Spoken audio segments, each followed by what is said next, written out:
358, which will revise California's Equal Pay Act. This is an issue that I've personally been working on, well, for at least 35 years. Must have started when I was 10. But at any rate, when we started this issue, when I first started addressing it, women, this was back in the early 80s, actually late 70s, women were making 56 cents for every dollar a man made. In 2014, the gender gap in California still stands at 16 cents on the dollar.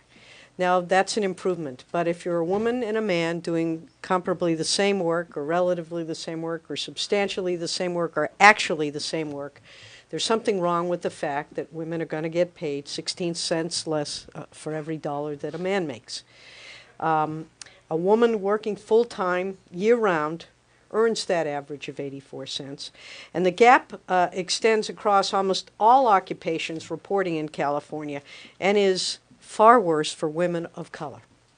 African American women, 58 cents for every dollar a man makes, and for Latinas, 44 cents for every dollar a man makes.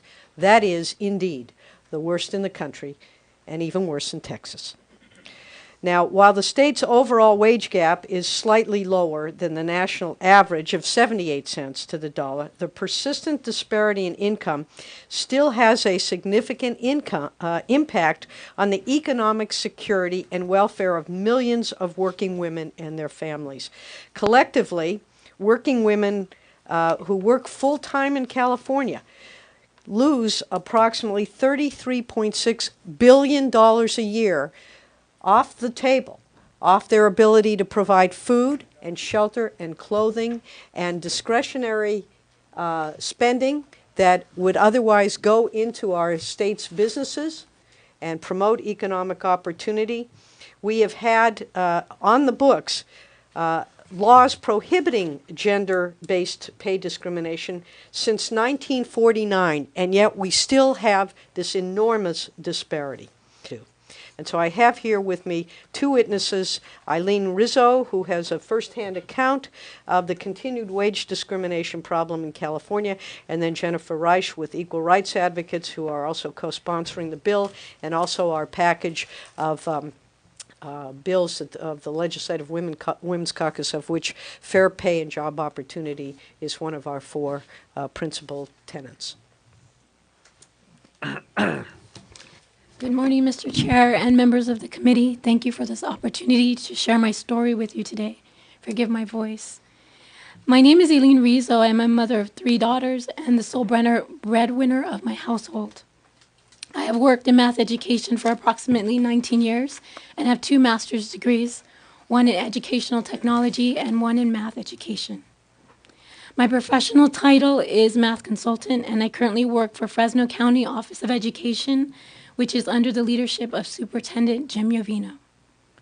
In July 2012, in my 4th year at the county office, one of my colleagues who had just signed his first contract shared that he signed at a salary step that would grant him thousands more than I was making and nearly $20,000 more than I was given on my first contract. This made no sense for 3 important reasons. I have more experience, more education, and more seniority. As the other males shared their salaries, it quickly became apparent that as the only full-time female in the math department, I was the only one who, when hired, was placed at the lowest point of the salary scale. I was humiliated, embarrassed, and ashamed. The next week, I met with the HR administrator. She explained that the institution solely used prior pay to base my salary. I tried to explain that such a policy allowed for discrimination and only perpetuated the pay gap. I wish I could tell you after the conversation everything was set right and the policy was revised, but that is far from the journey I have taken since then. After a month waiting for a reply, I received a letter that in essence said, "We know you feel slighted, but we are standing by our policy." I appealed to higher administration and even Jim Yovino as the newly elected superintendent, but nothing came to that. With all my internal efforts exhausted, I felt defeated. When I decided to get a lawyer, I had no idea how long it would take or how much I would invest emotionally and financially. It took 6 months alone to obtain the right to sue from the Department of Justice. And if we win summary judgment, the protracted trial date is not until January 2016. My parents sacrificed so that I could be the first to graduate from college. I paid the same tuition as the males around me. Yet statistics show that women begin earning less a year right out of college. Many would say that we do not need more laws. Yet I am grateful for laws like the Equal Pay Act, without which I would never have had the opportunity to fight this discrimination. No one would prefer the path of a lawsuit and the drain of standing up to institutions that have deeper pockets and no urgency to resolve issues for which they have no emotional tie. Many women like me work years without knowing that the man they sit next to is taking more money home to his family. My story is not over. Every day I go to work and expose myself to twists of the discrimination knife that continues to afflict me.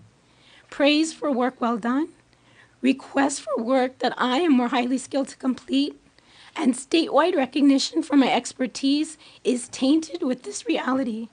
My employer chooses to continually pay me less than all of my male counterparts, and that I will never regain what I have lost in wages and future retirement.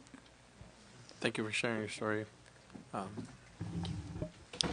Good morning, and thank you, Chairman Mendoza and members of the committee, and of course to Senator Jackson and her dedicated staff for authoring this bill and for working so diligently to make sure that California has the best, the strongest, and the clearest Equal Pay Act in the nation.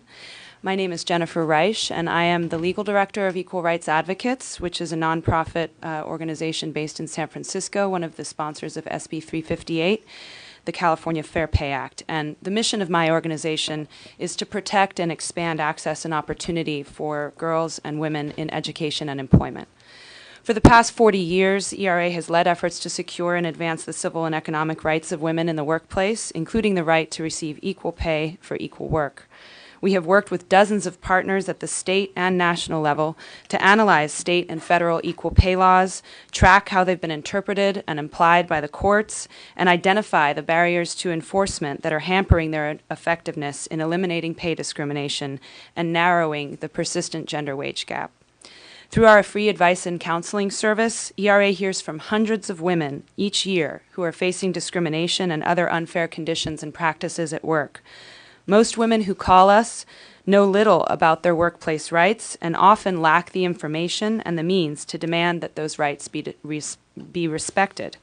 Many fear that making such demands would cost them their job. Over the years, we've represented hundreds of women seeking fair pay in a wide variety of industries, from the food service and retail sectors to public safety, academia, and high tech. Our clients include janitors, factory workers, firefighters, and professors. Promoting fair pay and eliminating the gender wage gap is more important in California now than ever.